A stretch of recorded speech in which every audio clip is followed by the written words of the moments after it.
Hey ladies and gentlemen, welcome back to the channel. As always, it is Nick here, back with your daily crypto news and analysis, and today we are going to be talking about Ripple and XRP. So sit back, relax, and before we fully jump on into this video, I do just want to ask guys, please leave a like on this video.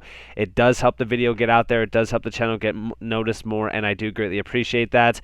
But with that being said, let's just dive in and let's talk about this market. So first off, today is of course Monday. It is officially the 28th, the last day in the month, and that means a monthly candle close for crypto. It also means a monthly candle close for indices. Of course, today is Monday, so this is when indices do go back online. This is when they do open, if you will. So pay attention to the Nasdaq, the Dow Jones, and the S&P 500.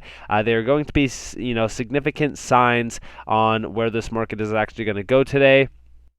With all of the news around Russia and the Ukraine, I am not sure how impulses are going to look on stocks. We might have some individuals selling. It might be a green day. We don't know specifically. All we know is that on Friday into Saturday, the indices did look fairly strong. I mean, we did see some green across the board, but nonetheless, just pay attention to the indices today, and I am going to be talking to you guys about a lot of things in regards to Russia and the Ukraine, more so specifically focusing on SWIFT and things like that.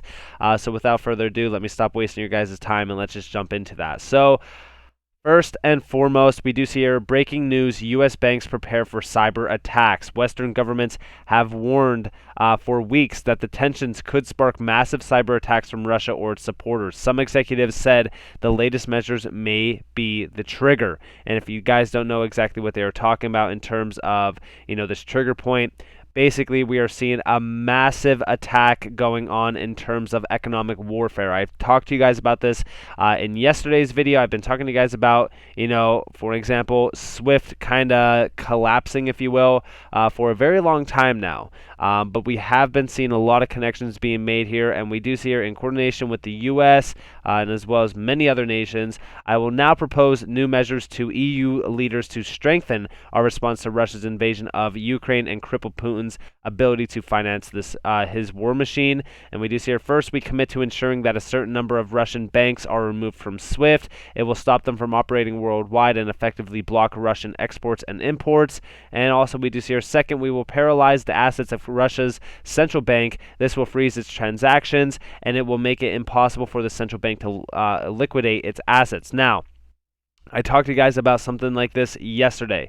In regards to SWIFT, we've been seeing a lot of Russian banks being blocked and removed from SWIFT entirely.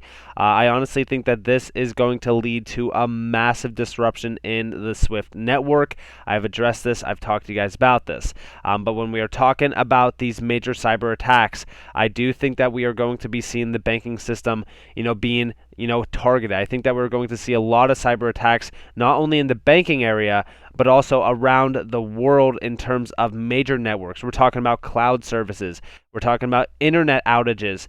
I mean, things could get very, very serious very, very fast. And I want you to all be aware of this. I want you to all be awake at what is happening right now around the world. I think that this entire Russian event has been one massive catalyst event for a lot of things to unfold, especially in crypto. I think that we are going to be seeing crypto regulations and acceptance / adoption, if you will, being really driven to its absolute potential. I think that we're going to see a lot of crypto acceptance very, very soon. And we also see here Christine Lagarde, EU Central Bank President, answering to what if Russia uses crypto. Regulatory framework will be rushed through so crypto can be caught. With P2P, you can't pierce the veil. You don't go, from crypto to stablecoin to fiat. Surely she must know that. Now, also, if you guys did miss this video, I'm going to play it here shortly. If it is too loud, I do apologize. I want to make sure that you guys can hear it. The crypto question that you had. As you know, whenever there is a ban, a prohibition, or a mechanism in place to boycott or prohibit, there are always criminal ways that will try to circumvent the prohibition or the ban, which is why it is so critically important that MiCA is pushed through as quickly as possible so that we have a regulatory framework within which crypto assets can actually be caught in a regulatory framework. And by the way, it's all very well to be in cryptos, but that's not it. You have to move from cryptos to stable coins to eventually fiat currency. Now, there are ways, whether DLT or not, to actually pierce that veil and to make sure that criminal activity is actually pursued and properly dealt with. And I want you to all listen closely to what she says right about here. To stable coins to eventually fiat currency. Now, there are ways, whether DLT or not, to actually with a DLT or not. So they are aware of distributed ledger technologies. They know that DLTs are a big, part of this entire industry. But also, I want you to all understand that regulatory frameworks and regulations in general are being rushed. They are being, talked about. They are being planned. All of this is moving extremely fast. I want you to all understand what is happening. And also, I want you to all realize right now is the best time to get all of your crypto off of exchanges. I know that there's some cryptos that are not supported by Ledger, but I want you to all right now make sure that you go and click the link down in my description or in my comments below. Yes, it is a referral link, but I'm telling you guys, I use a Ledger on a day-to-day basis. Anybody who is in crypto for a very long time will tell you that Ledger is extremely trustworthy. They're very legit. And the only reason why I say to go through my link, it's not because I earn money on sales. Yes, I do. I will be fully transparent on that.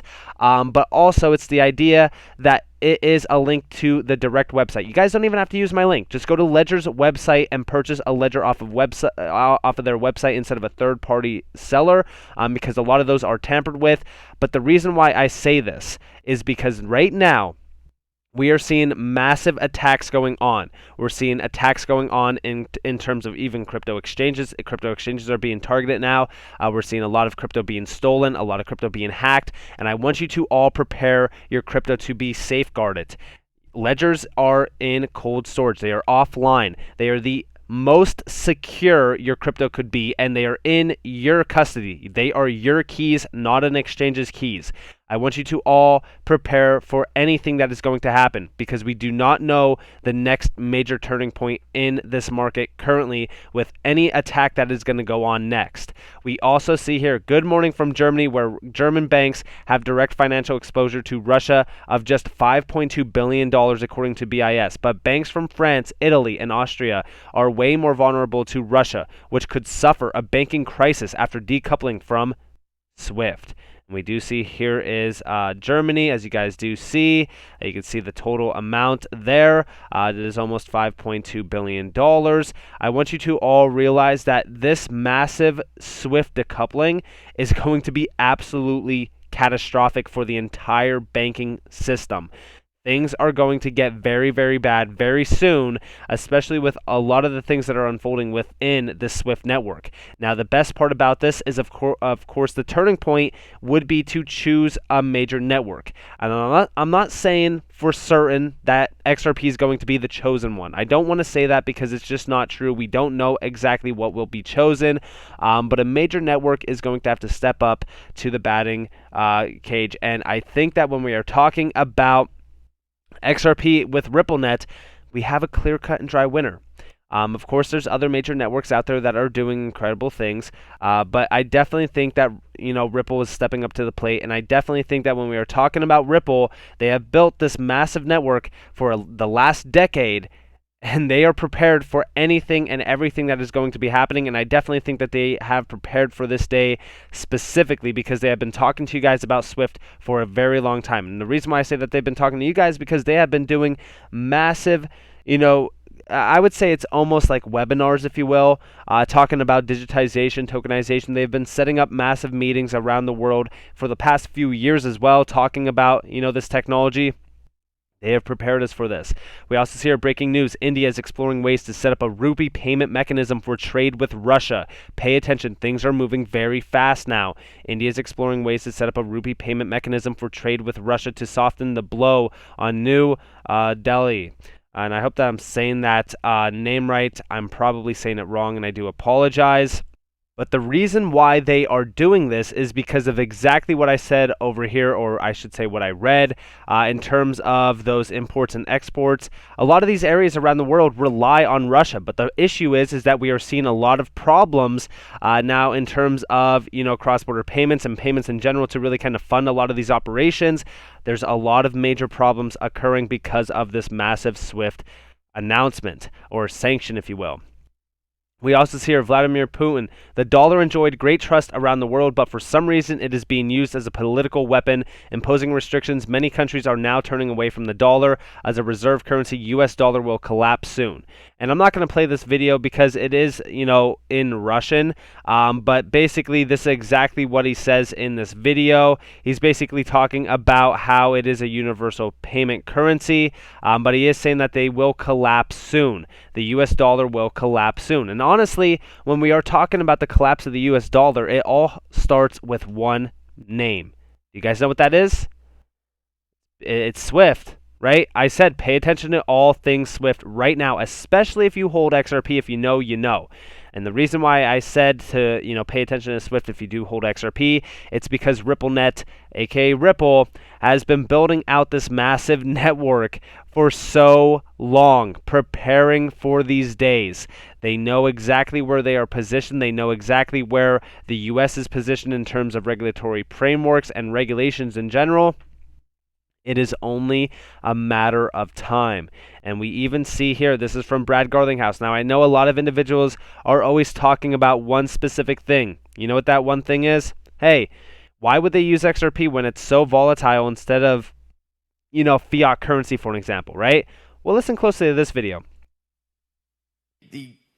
I hear people talk about volatility, and I feel like propagating misinformation. The volatility risk of fiat, volatility is just a mathematical calculation of time times volatility. If you hold fiat for, let's say, an average SWIFT transaction today is in the order of magnitude 2 days, that's about 180,000 seconds. An XRP transaction is 3 seconds. So if you take a low volatile asset times a long duration, fiat, or a high volatility asset versus a very, very short amount of time, it turns out mathematically there's less volatility risk in an XRP transaction than there is in a fiat transaction. The difference is you have market makers. When you do a SWIFT transaction, there's banks saying, there's a market maker saying, I'll lock in that rate. I'll take the volatility risk for the next 2 or 3 days. With XRP, you don't have to do that because it settles so quickly. And that is a turning point right there. Okay? Cutting out the middlemen. That's exactly why RippleNet is saving these massive institutions so much money. This is also why when you combine RippleNet with XRP, because I know that is also a major problem that a lot of individuals, try to bring up. Hey, why would they use RippleNet? Why would they use XRP if they could just use RippleNet by itself, right? They are going to utilize XRP with RippleNet because it saves them almost 30% more in terms of transaction fees. It allows for a lot more scalability. And just as Brad Garlinghouse said himself in this video, it also allows for it's actually instant settlement. It's literally instant settlement. You don't get that with just RippleNet. You get that when you combine RippleNet with XRP. I want you to all realize the things that are unfolding right now. The puzzle pieces are falling into place. We are seeing the bigger picture being painted before our eyes. And I want you to all realize that when we are talking about ISO 222, it could not come at a better time in terms of November. I think all of this is going to be a major wake-up call to a lot of individuals that have been in this space for a very long time. I think a lot of the individuals that have been holding XRP for a very long time now are really seeing, everything that we have been talking about forever now really coming to fruition. And I'm very excited to be here along the journey with all of you individuals out there, especially those who have been holding XRP. I know that it has been a journey. I know that it's been, a very tough road as well. But guys, I want you to all realize that when we are holding something like this, there's going to be ups and downs, especially something like this that disrupts a massive legacy system. It's going to be targeted by elites. Elites are going to target this technology because they see the power behind this. They see the potential behind something like this, and it definitely scares them.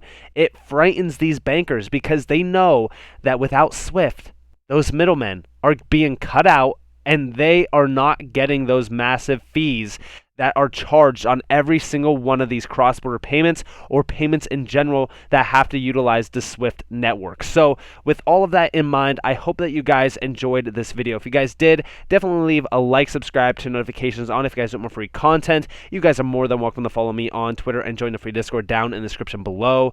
As always, if you guys want to subscribe and turn notifications on, you guys are more than welcome to do that at any time. I don't, ask you guys to do that at all. It's totally up to you guys. You have that choice, of course. But also, I do hope that you all have a beautiful day or a beautiful night, wherever you guys are in this beautiful world. This has been Nick. Peace out, guys.